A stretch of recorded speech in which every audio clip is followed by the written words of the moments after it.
everybody, BD Dalton here. Welcome to The Curve. Birmingham Enterprise Community and the Growth Hub are bringing you a series on the sectors and the ideas that are happening around here that are going through what we've all gone through for the last 24 months. And today we're going to be talking about the creative sector. It's been 24 months. There's been theater shut down. There's been filming postponed. There's been festivals canceled. And guess what? A games industry that's booming. So today we're going to have a panel talking about the opportunities that have been created from this challenge that we've had for the last 24 months and the things that you can do in the creative industry, and also how creative industries are working with other industries, manufacturing, medical, things like that, to make it a better place, because we know that Brummies and the greater West Midland are very creative and inventive. So I'm going to bring on my panelists today, and they're going to introduce themselves because they're much better than I am at making sure that you know who they are. So first up, I'd like to bring up Tim Luft from Create Central and entrepreneur in VR. So Tim, welcome to the show. Could you introduce and tell us a little bit about your background in creative?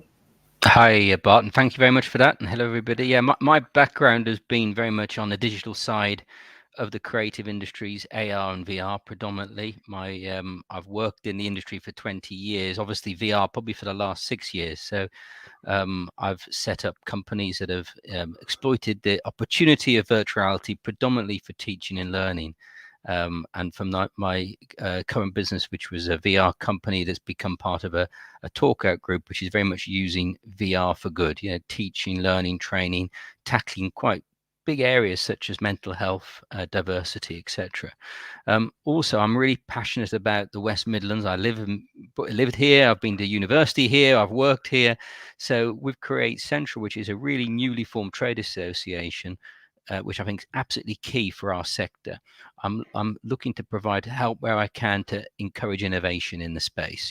How can we encourage our sector to collaborate? I think you mentioned it, but cross collaborate. How can we get that skill base of VR companies and use that in medical, or use that in engineering, manufacturing? So really excited to see those opportunities grow. And maybe we'll talk a bit more about that as we progress in the discussion. It'll be great. No, thank you very much for coming on. And then I would like to bring on Alison Grade, author of the Freelance Bible, who's going to talk to us a lot about freelancers and their space, but also just creatives in general. So Alison, welcome to tell us a little bit more about you, please. Oh, brilliant, Bart. Thanks so much for inviting me here. So yes, I'm the author of the Freelance Bible. And really, I describe what I do and why clients work with me is I transform creative ideas into a business reality, whether that's delivering workshops and webinars for freelancers, writing my book, strategic reports, working with creative entrepreneurs, helping them scale up their businesses. So that's the space that I'm in. And film and TV is kind of in my blood. I grew up I started my career in that space and moved all the way through hiring freelancers, working with freelancers, working in small companies. So that's the bit I live and breathe. And I do a lot of work these days, helping to develop both screen professionals who are looking to take that next step up in their career, but also particularly that employability piece. How do you get into the industry? What's it looking for? And I know that's a space that we're going to be talking about later. So delighted to be here. Really good. No, thank you for that. And then next up, we'll have David Furmage from the GBSLEP. And David, you have a great title, so I'll let you say it because I don't want to mess it up. But we'll come out here. Thank you. Yeah. Thanks, David. Yes, thanks. Creative and Cultural Senior Policy Lead. So right now, GBSLEP is basically business industry facing, working with the sectors on the ground. We're running the Growth Hub, Skills Hub. So we're very much delivering business support and really understanding the actual policy aspect is understanding what we should be doing to help businesses. And then we're a sort of translation between sort of national policy and so what can we do on the ground. My background, I worked in TV myself, ran my own productions / interactive media company for many years. I was sort of AI, VC backed, lots of things like that. So I have a sort of practical business background, but for the past 10 years, policy focused. And it's really interesting. And these are really interesting times. There's huge opportunities, and it's almost kind of COVID has done one positive thing, which has made us all move quicker. And we think we're moving sort of 5 years faster than we otherwise would have done. So that's really interesting for us all. Very good, David. And last but not least, we'll bring on Dan Licari to talk about from Rockfine Group, but he'll be talking about the games industry and some international expansion pieces that we've got here to talk about in the creative industry. So it's not just about sitting here, but going further. So Dan, welcome. Could you give us a little bit of background on you, please? Yes, thanks, Biddy. My name's Dan. I've been working in the UK, originally from Seattle for the last 20 years. Came here in the late 90s when there was this thing called the internet, which was going to change the world. I still don't think it's going to happen. They probably won't put their credit cards online. That's probably from there. I was in London and then moved up to the Midlands. So I've been based in the Midlands for some time and worked alongside of David in terms of looking at the way that the region was changing from a creative to digital and across the board, how that worked. So my role in this has largely been about how companies adopt technology, and not just in the creative industries, but predominantly in the creative industries for the last 20 years. And that's moved into the 2000s into the mobile world. Everything was going to be on your smartphone in your pocket.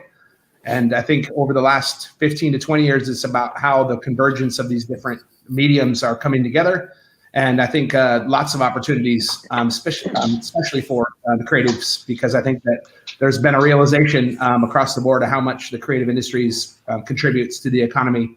And I think that's something that is borne out definitely during the COVID era in terms of people understanding how important it is to look at different ways that you can survive in this world, but also how you can then reach out to different markets. And that's what BD was intimating in terms of the new markets that you can achieve. In some cases, for the businesses that we've been working with in the West Midlands, it's around the corner. They might go to London or win a contract in another part of the UK. But actually, there's a lot of opportunity in this place called Europe, which we were in just recently, and also further afield. And I think that's where there's some interesting times and a lot of dynamic changes to businesses. But I think adopting technology, or at least utilizing how technology can communicate your story or your product or service, I think is one it's definitely made a huge difference for the businesses we've come across. Perfect. Okay, so I want to open up with this one question for you guys, and I'll start off with Alison. So this is all about opportunities in creative space. Creative runs film, TV, games, online websites, all this stuff, but there's still a business. What is a trait that you've seen or a business needs to have in the creative industries to be successful, not just in COVID, but post-COVID times? Alison. And I'll get everybody else after Alison answers too, so you guys can think a little bit more.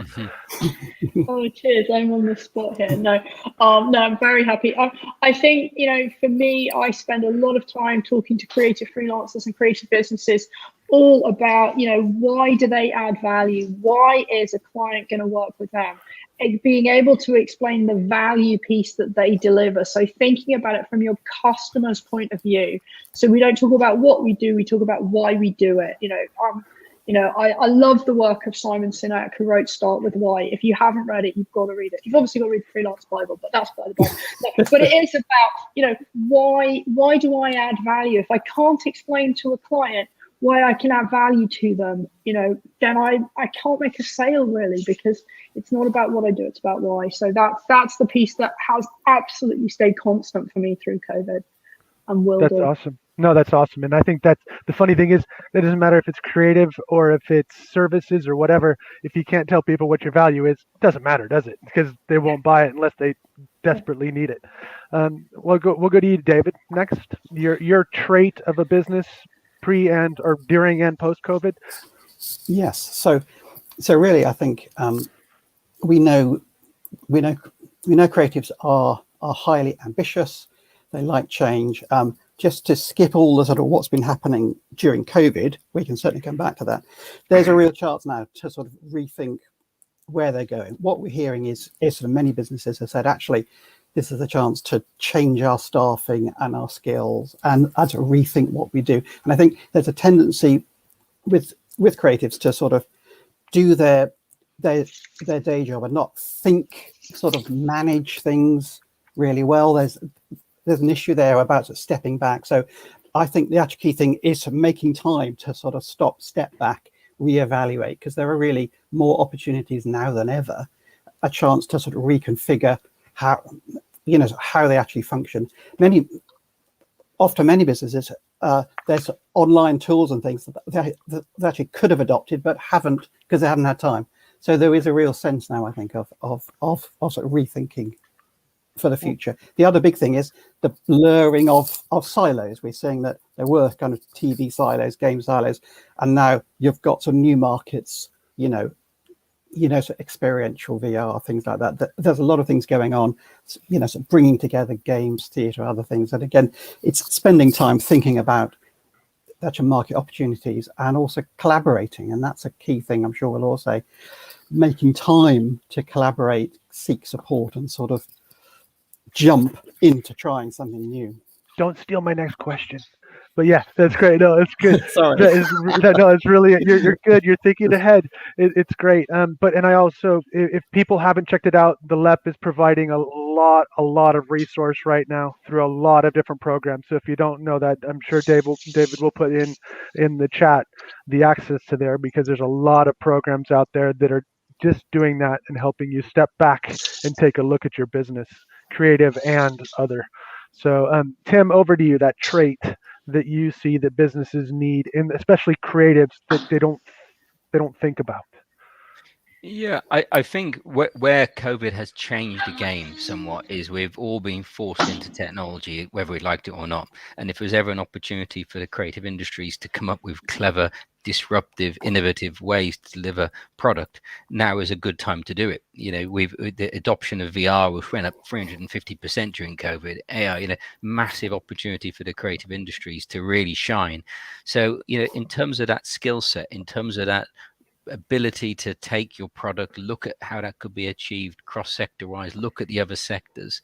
Now's the time to do it. Now is the opportunity there to really build on that skill base. And within the creative sector, I'm still fascinated with this whole growth in virtual production. I think there's major opportunities there as well for games companies and FX designers and all these wonderful jobs around that we would have seen in building a computer game, but how that skill set could be used in film, TV, and virtual production as well. So I think it's disruption is the word, but that opportunity to disrupt cross sector, I think is really, in a way, COVID has helped us get to that stage. Probably brought us, I think David mentioned at the beginning, maybe brought us forward several years. I think it probably has, actually. That's very good. And Dan, lastly, over to you. Well, I suppose we could see, I think, a lot of different industries even before COVID that were needing to rethink their business models. And I think some of those, in fact, some of the hardest hit, hospitality, retail, they were already in the midst of changing how they worked. And I think that what the creatives have been able to do is step in there and give them other options. And I think that's one thing. So how creative industries help the traditional sectors maybe rethink their businesses and their brand and their identity and all of this. This is definitely something that's already been happening during this kind of hiatus, where people are thinking, where am I going to go? Am I going to continue on the path, or am I going to go left or right, or change your business model? I think that I was a little bit in a different position in the businesses that I was helping during COVID, because a lot of them grew because they were in the games industry, which because now had much more of a captive audience. They actually were able to continue. And I think, that's one thing that they had on their side. But what they did to be able to reach out to is to other industries that actually had a narrative. And those, could be across the board different, where there's a story to tell. And what they're doing is trying to help people engage with that story in a different way. And that's, I think, where I think we've definitely seen some from the virtual production through to writers and screen focused businesses that have actually now thought of different ways that they could be putting it out in different channels. So one last bit, because the games industry also, and in fact, a lot of the digital industries have already gone to remote working, which again, for a lot of people was a huge shift. Whereas these people have been doing it for some time. I got a T-shirt during the time that had a guy with a joystick and a mask on saying, "Gamer, self-isolating since 1982." So yeah, kind of, that's all they've been doing for a long time. So it's easier for them to take that on. So yeah, that's I think for hopefully answers your question. No, it does very much so, and I think if you're out there in the creative space and you're listening to this, you probably already thought that, but it really is. It has to ring true that this is partially new, but it's not really new. It's just kind of forced progression, and I think we've gotten to a good stage. But what Tim alluded to earlier, we've had a couple of events that we've put on with Create Central, with the LEP, and with our company around collaboration, cross-sector collaboration. So what are some traits that you're seeing right now?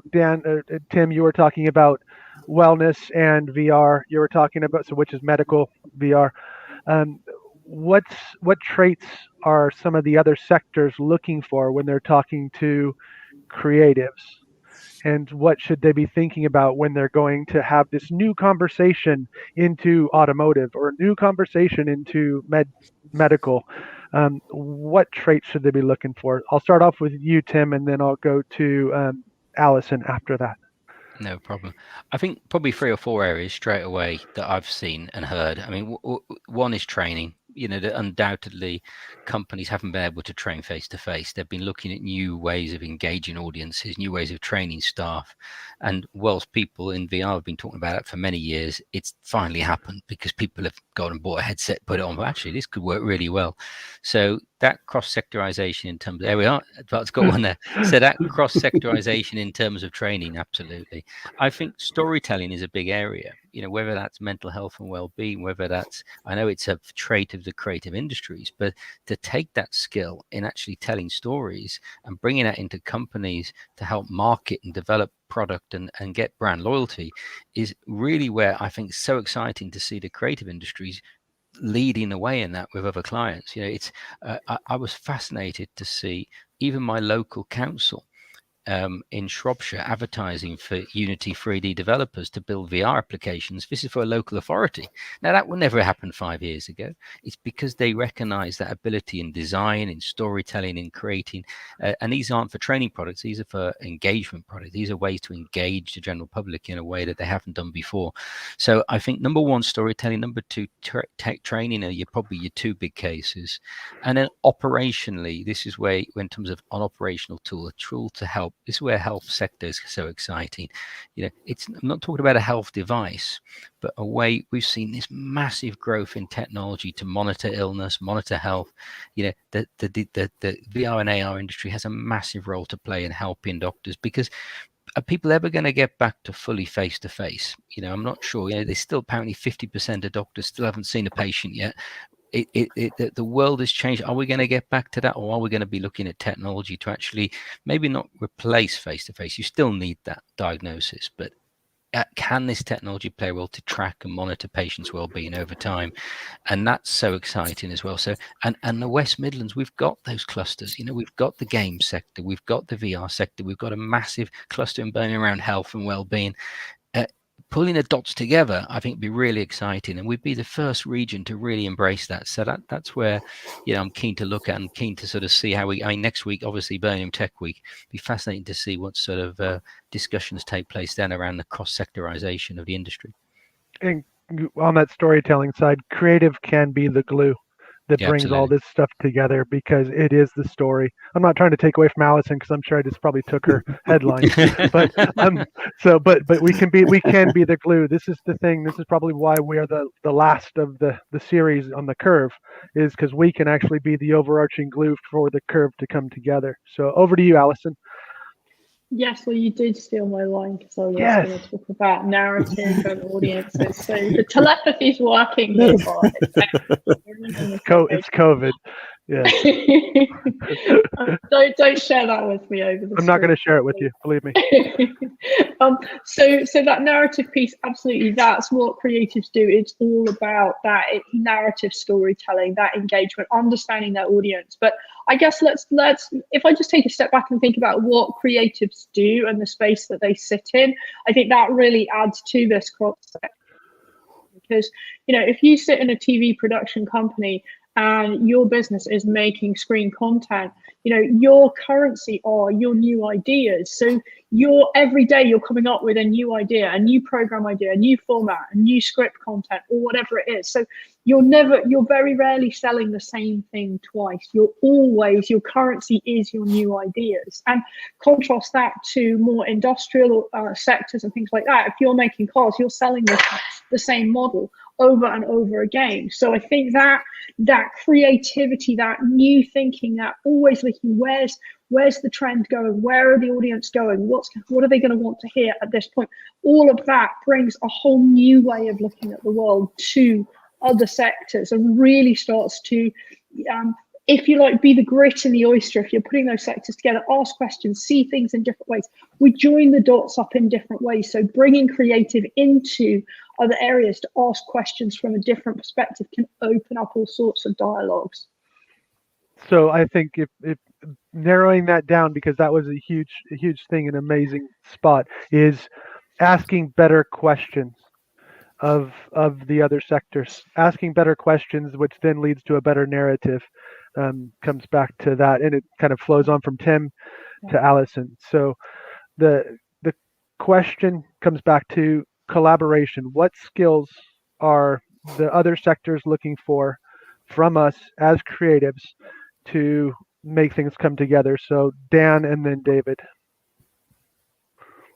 So yeah, I think I would echo both what Tim and Alison were saying as well. I think one thing in particular that I think has borne out of this is that the digital natives, so that the younger audience, found it a lot easier to adapt when you're doing things online.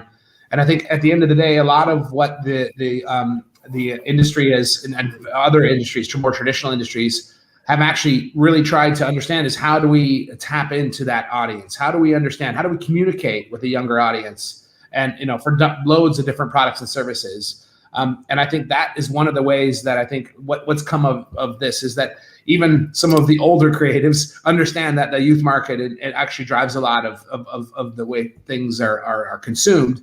And that's one thing that's now changed, particularly in the last 10 years, in even hyper forwarded 2 years over the COVID, was the fact that people had to adopt different social media or adopted social media channels and also new ways of looking at who their audience is, who their demographics are. And I think that's one thing that's now come about, is that I think we're getting better because of creative industry influence for industries to communicate with these, I think that particularly the younger audiences, but in general, with the right type of technology and the right time. So those are the things that creative industries, so from agencies through to, again, narrative story writing to gamification of the different types of services. I think we're getting better at engaging and communicating with I think people across the board now, and that's largely down to the creative industries. And I think that's something that's going to continue to change quite rapidly. Cool. So I know, David, we're leaving you till last, and probably everybody's absorbed all of it. Last is much easier. I'll be brief. Yes, that's okay. So I think let's not forget, creatives can deliver really sharp, crisp, well-honed professional content. And I think you don't want to lose sight of the fact that sort of narrative content, it's really valuable. And I'm sure many other sectors, they do that stuff all the time, but to do it sort of better, sharper, crisper. So I just think there's that thing that we're all evolving. And I think standards, we all expect higher standards, higher technical, higher technical standards, but also something better. We don't just want a sort of 30-second clip anymore. We want something with higher production values. And I think that's something they can really sell to basically all sectors. Alison? Yeah, I was just going to jump in with one more point. And I've only got one example, but I'm hopeful that the panel may have some others, or at least see this trend. Is that actually the functionality of some traditional items that we might have is changing fundamentally with technology. So, for example, the autonomous car, that's actually going to become an entertainment vehicle.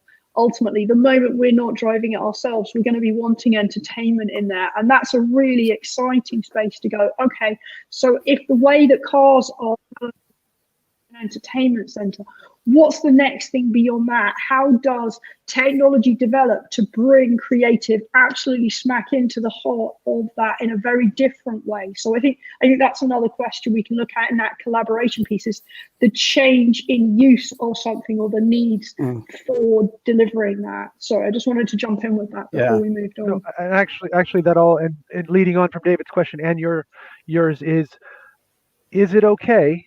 And this is it okay to still be a one-trick pony? So if you're really good at just making a TV show and the TV show shut down, or we go into a petroleum crisis and you can't travel anywhere and you're trying to shoot, is it still okay to be a one-trick pony, that you only do one thing in one specific space?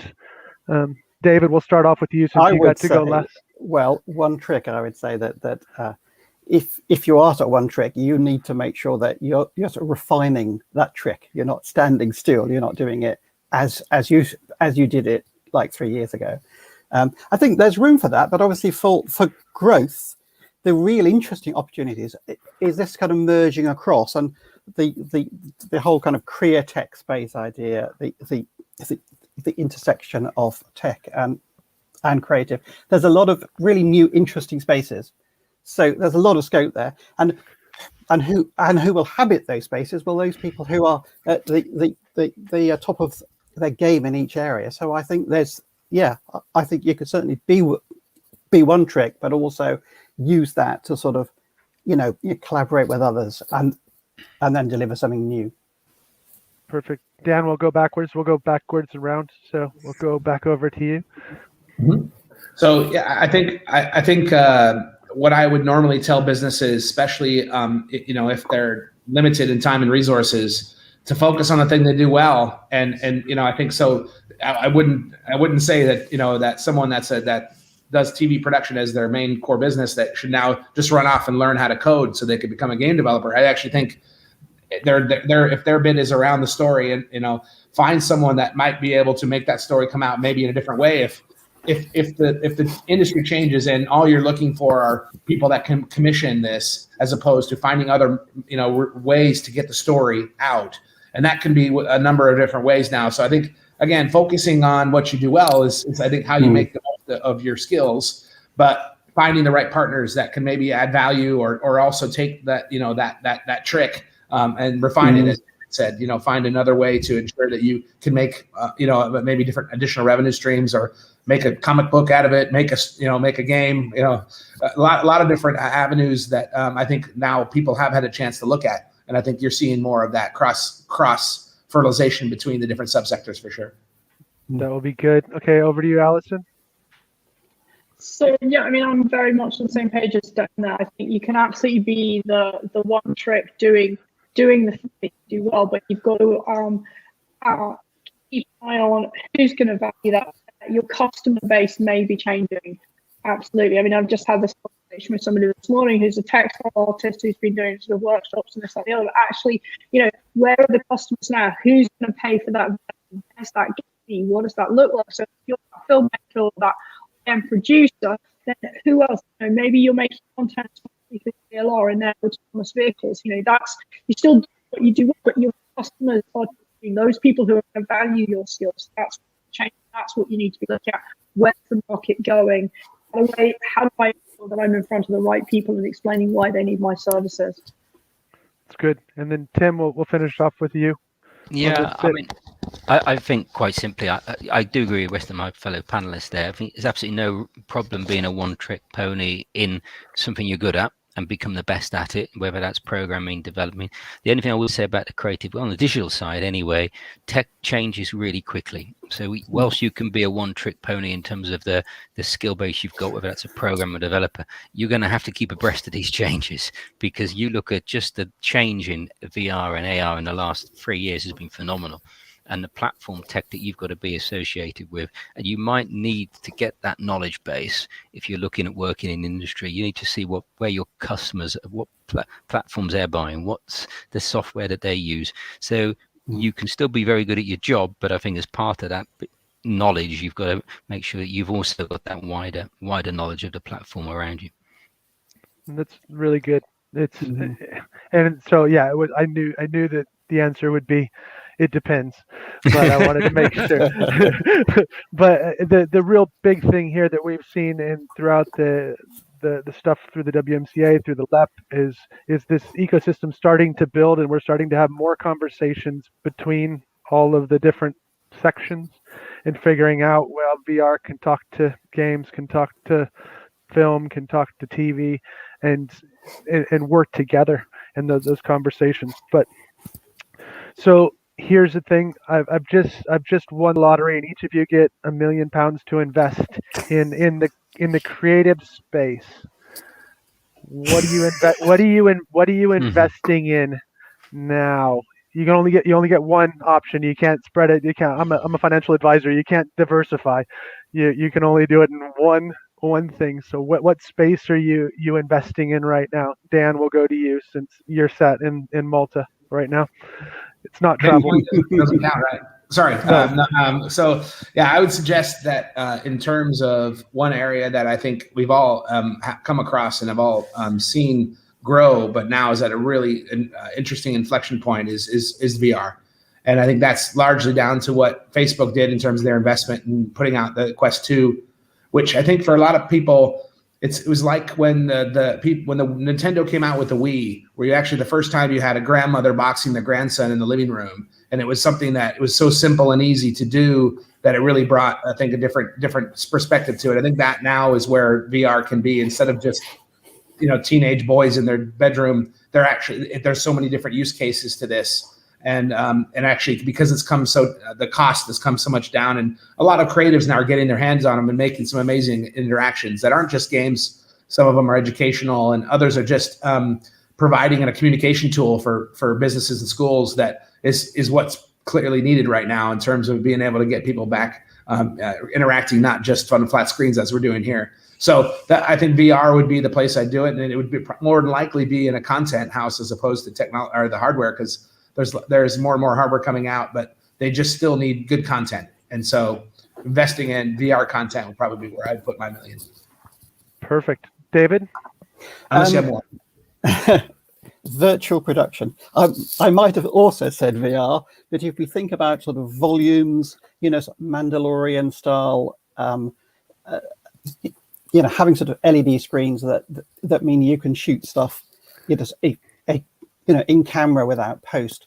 We have several businesses locally who see a real market in that for sort of smaller scales of music videos, things like that. So I think there's a real scope there. That's a sort of early period of doing things differently, and you've got the sort of high-end TV doing it well at fairly high cost. But now there's a chance to explore that in lots of other ways and also settings. And I just think that has a real scope to sort of expand out in a sort of lower, so there's a sort of virtual production sort of democratization which could happen, and I'd like to help do that with my million.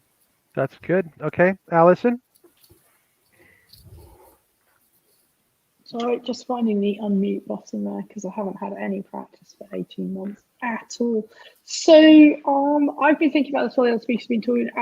I think the thing that resonates with me is a quote from The Big Bang Theory. For those of you, I hope most of you know The Big Bang Theory, but Sheldon uttered the immortal lines in one episode: "The world's most powerful graphics chip, imagination." So I think for me, where I would invest my million would be in in people and their ideas, and investing in bringing those ideas to life and taking them on that journey, because none of this content really happens. The tech comes and goes, but the ideas are a currency. So for me, I can't automate that. I can't do anything with that. So I'm going with the people.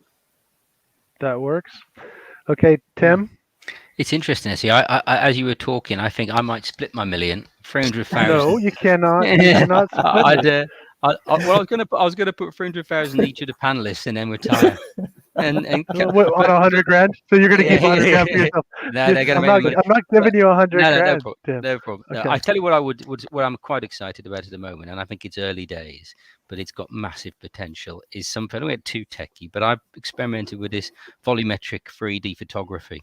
This is a way to actually video somebody in 3D. You know, so it's not a green screen where it's a flat image. It creates these 3D images, and that can be real time, live streamed, and you can drop that person into AR or VR. That this to me is where the whole VR AR technology is going to be revolutionized, because it'll be as if the person's there. You'll be able to deliver training. You know, maybe I want to learn to play golf. Instructor can just pop up next to me and teach me. You know, maybe I want to, if I'm a police and I'm going to have to do some specific training, an advisor can come up and speak to me or speak to a class. It's at that early stage. It's been led by film and TV. Virtual productions very much leading this growth in volumetric 3D, but it's something that is you'll hear about it a lot more. But I'd probably put my million into that. Cool. And I'm putting it into esports.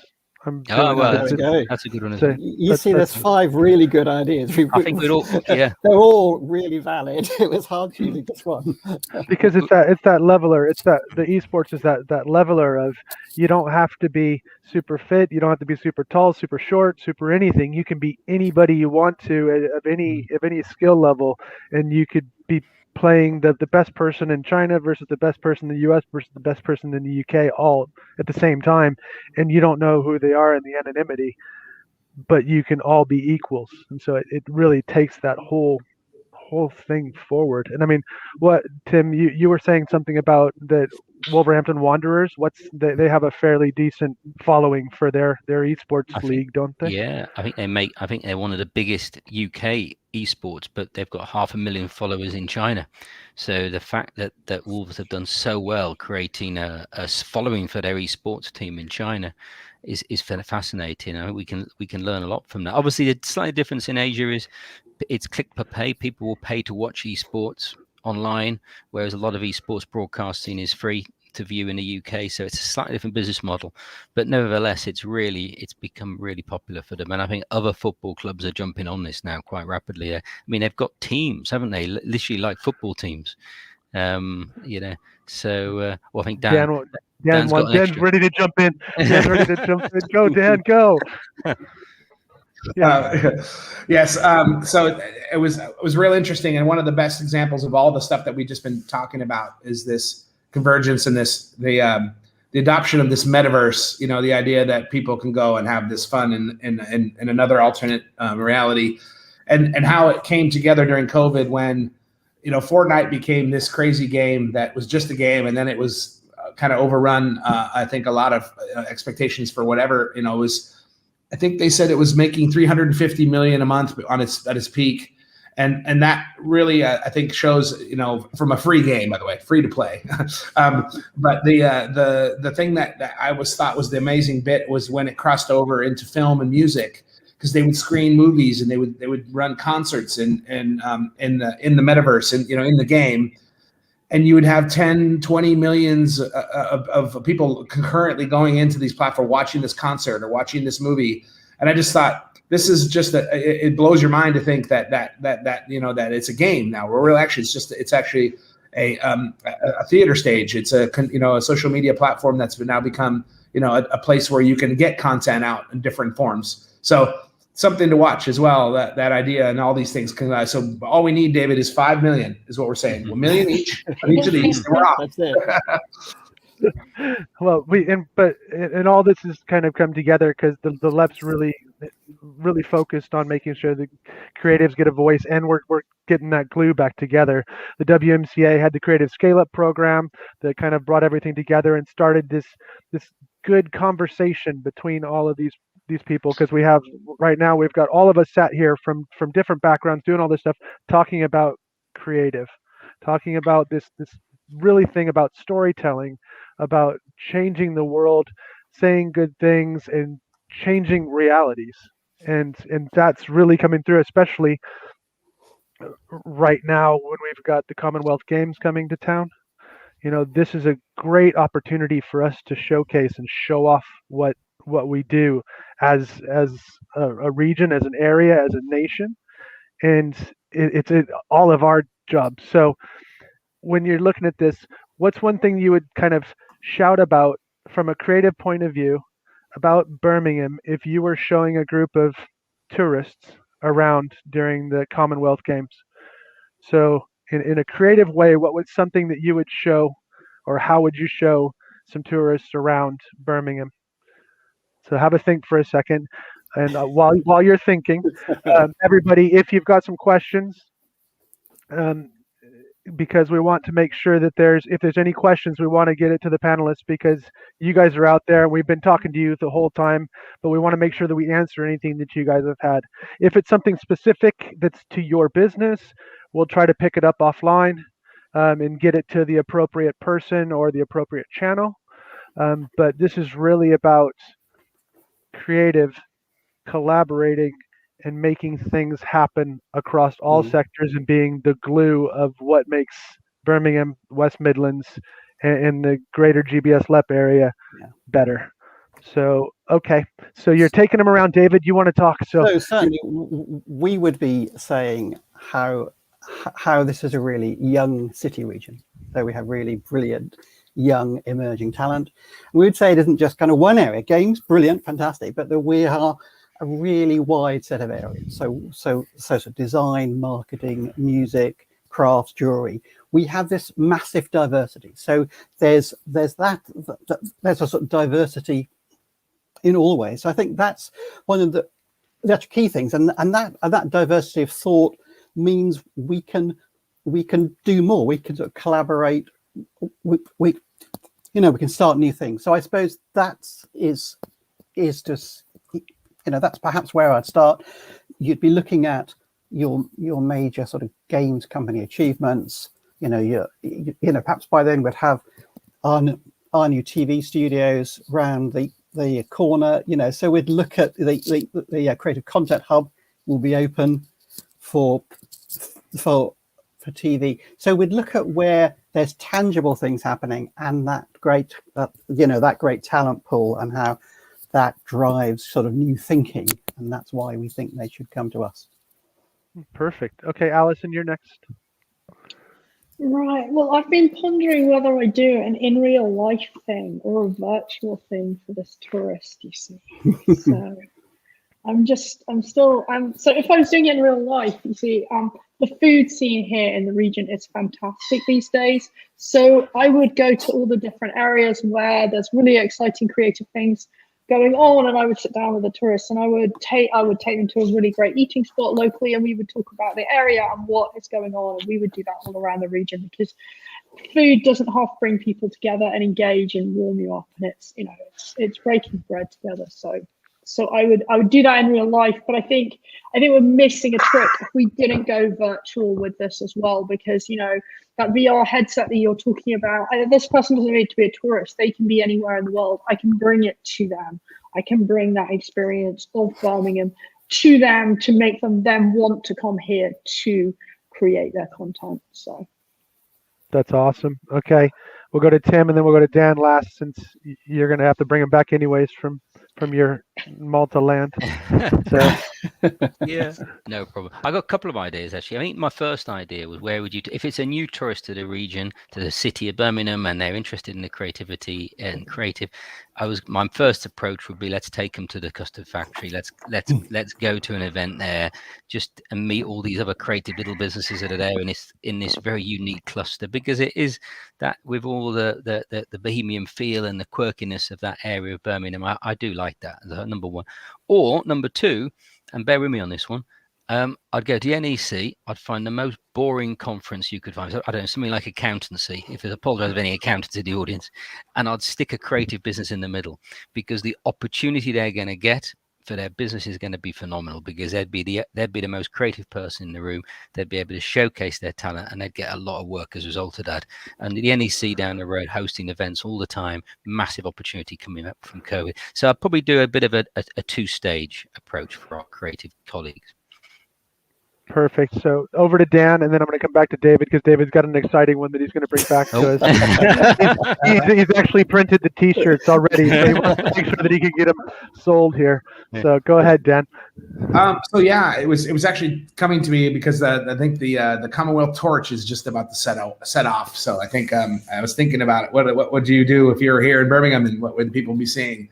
I think I would take kind of a historical phygital tour, which is there's a digital and a physical bit together. Yeah, so you would probably start in Ironbridge, because this, the Lunar Society back in the day brought together a lot of different interesting people, creatives together, industrialists, and actually this is what innovation would started here. So giving a little bit of background and history of us innovating and creative minds that have come from here for some time. Probably go across and probably stop off in the new library that's in the picture above us, and then maybe in the Shakespeare Dome at the top, so showing that creativity and storytelling has been part of our heritage, but also this building won awards, architectural awards, and it's quite a beacon in the middle. I would again go through Digbeth and maybe the Peaky Blinders territory and show them a little bit of a recent hit, as well as what the creator of that has done with the Creative Hub, going to do with the Content Hub. And I'd probably end out in the South Warwickshire area and around Leamington Spa and show where we've had now 3 unicorns in the space of 4 years that have made over £1 billion turnover. And they were all small companies once in that area. So I really think that's impressive for a small little spa town. But the region I think it's got lots to offer across the board, but also quite a rich heritage if you look deep enough. Perfect. Okay, and David, back over to you. Just going to add culture. So mine is a sort of real life tour. They're really here. COVID's over next year. Let's all hope that. And so we have a really strong cultural offer, sort of theatre, performance, dance, all of these things. And so really, we do need to sort of showcase that whole thing, because culture is basically everything you do and everywhere you go. And so we have a lot of it to showcase. Perfect. And we had a question come in on LinkedIn that says, if we're starting a creative business, where can we go for help? So I'll put that over to Alison, and I'll put it over to David. So Alison first, and then David after that. I know everybody else has it too, but we'll start off there. And if anybody else wants to chip in after that, perfect. So from a West Midlands perspective, creative businesses, we've got the West Midlands Scale Up program, which has been running, in the Creative Business Response and Recovery program. So that all feeds over really back to David with GBSLEP and the Growth Hub and the Skills Hub and things like that. So, but also I would look nationally, the work that Creative England and Creative Industries Federation do, Design Trust, lots of different organisations all providing support and workshops and things to get involved in. So Creative England, particularly on the screen side, screen growth programs, business support planning grants, obviously Arts Council if you're more on the artistic side, then personal development type, artistic to practice development, those kind of things. So lots and lots of different opportunities, and quite often it'll either be a package of workshops, or it could be someone that you identify that you want to work with, and you work with them to write a business plan and things like that. So I would look locally and I would look nationally, but I'll hand over to David for a bit more detail on the local. Locally wise, the Growth Hub is a good starting point. We have a creative sector lead there to help, but also it is about sector intermediaries, and I think there's a real expertise with Create Central and others. They're both national, as mentioned by Alison, but also local, regional. I think finding those groups of specific sectors. There's games networks, so there's a lot of value in meeting with businesses in these actual sectors. So I think, as I say, kind of Growth Hub, and also you want to tune into there's a national funding grants, as well, just to understand that that's a funding landscape. But I do think collaboration, meeting others is the key. And also, obviously, Beck, who is the other co-host of this, is another place to go, Birmingham Enterprise Community. Mm-hmm. Tim or Dan, do you have any other suggestions for the audience? I think they're spot on. I mean, the Midlands and Birmingham City has a lot of accelerators and incubators. So again, depending upon the sector you're in or the sector you're looking to sell to, there might be a location that's very specific to your needs. But the Growth Hub knows all these, so there'll be a good first point of call to guide you in the right direction. Yeah, the only other ones I'd add to that, one has been around for a while and pretty well unknown, but pretty, I think, very, very helpful is the Knowledge Transfer Network, KTN. .co.uk is they have a creative industries team that feeds information. It gets it from the Creative Industries Alliance and Council and others, but always posts opportunities and calls and collaborative networks. So they are really good about disseminating information opportunities that are both regional, national, and everything as well. And then also this new organization that has been part of the Innovate, which is the innovation agency for the UK. They have a new team that's local called Innovate Edge. I still haven't come across, I've just read some things just recently, but apparently they're supposed to be also a new organization that helps people access grant money, international markets, supporting those types of programs. So Innovate Edge has local people in each region. So I know there's a team in Birmingham in particular based at the chamber that would also be worth looking into. And if you know anybody in the Worcestershire area, there's a brand new Create Tech accelerator help that's come out actually today. So if anybody's interested in that, you can contact us at Rockfine or through Beck. They'll get the information to us. But really, through Beck, through the Growth Hub, are your access points. And all the people on this call have different fingers in all sorts of conversations, and we'll make sure that we're trying to help you further your conversation in any part of creative or cross-sector collaborations that you want. So that just kind of leaves me, and I wanted to make sure we gave the people back an hour of their day, because we've given them lots of information. So it's kind of just a closing remark from everybody, if we could have that. So we'll start off ladies first. Alison, your closing remark. I will put my screen and film hat on. There is so much content being consumed. It has never been a better time to be working in the screen industries. And I think what Create Central has done, and the volume of content now being made in the region, it's in the last 4 years, really, I've seen a huge tipping point from, very much less activity to some really joined up conversations, more productions happening, studios popping up, studios on the way, content hubs. So, I think it's a really exciting time in screen in particular. And, just the fact that we're having this conversation about the wider ways that creative and other sectors can collaborate just means that is all coming. And, the pace of change, as we've already discussed, has been phenomenal. I'm not seeing it coming off the gas. So I think just strap yourselves in and let's go for a great ride, and be open for business and listen to what people are asking you to do, and enjoy. Perfect. David, you're next. I would say this is a great moment to just pause for a second, step back. I know you haven't got time. You haven't got the money all the time, but actually find it somehow, because this is a real chance to sort of reshape your business, to rethink the space, the operational, approach, that tools you use, actual staff you use, a chance to just jump in and sort of test some things, pilot some things. There is money and support for that sort of pivoting from where you are now. And as we've hinted at this, things have really moved forward. We've had many businesses say to us, look, we've shed many more staff than we thought we would, because we've now rehired different ones, and we would have been afraid to do that ordinarily, but COVID's helped us do it. And so that's what I would say: rethink, take action, actually sort of experiment, do things differently, try things out, and just one factoid I found. the streaming producers, Netflix, etc., they're going to spend 184 billion sterling this year on content. No, So I spent 5 million. I spent 5 million of it here. I took that. I just gave it to you guys, and you guys have spent it already. So it's less money now. But at the end of the day, the great opportunities, as Alison says. So pause, think, decide. How are you doing the most exciting things? Should you change? Get some of that other action. It just means stepping back, thinking, and others will help you do that. Dan, next.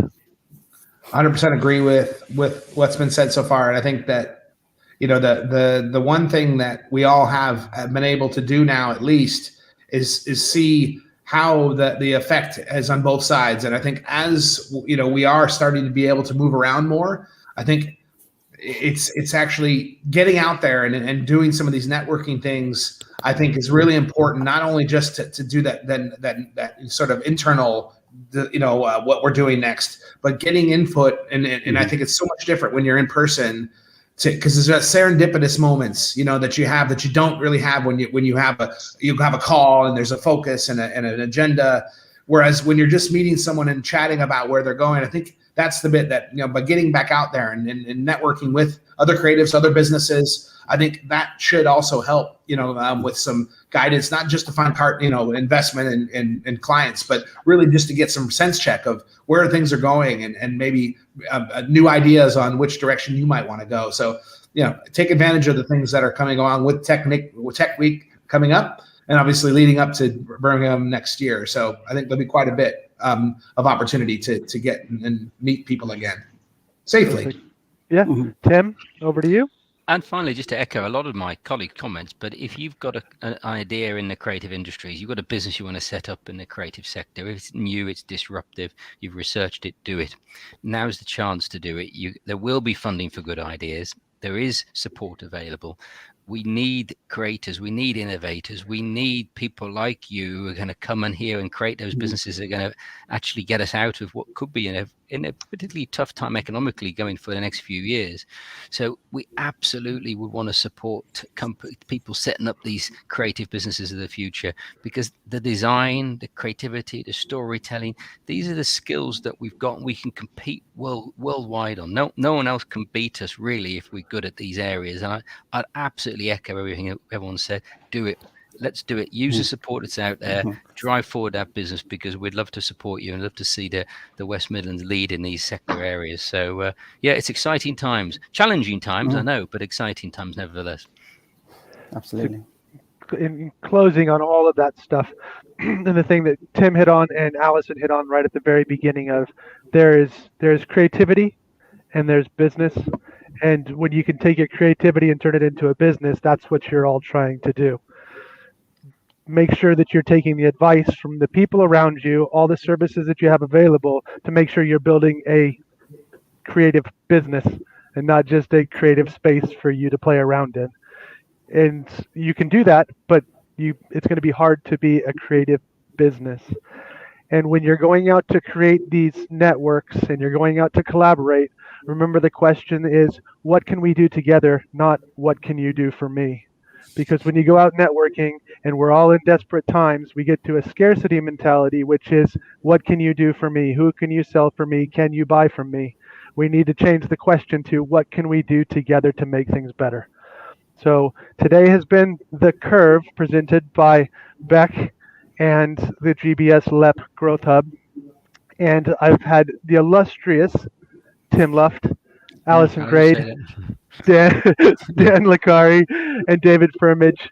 I've been BD Dalton, and we have enjoyed hosting your Creative Curve today. Thank you very much to all my panelists, and thank you very much for paying attention. Cheers. Thanks a lot.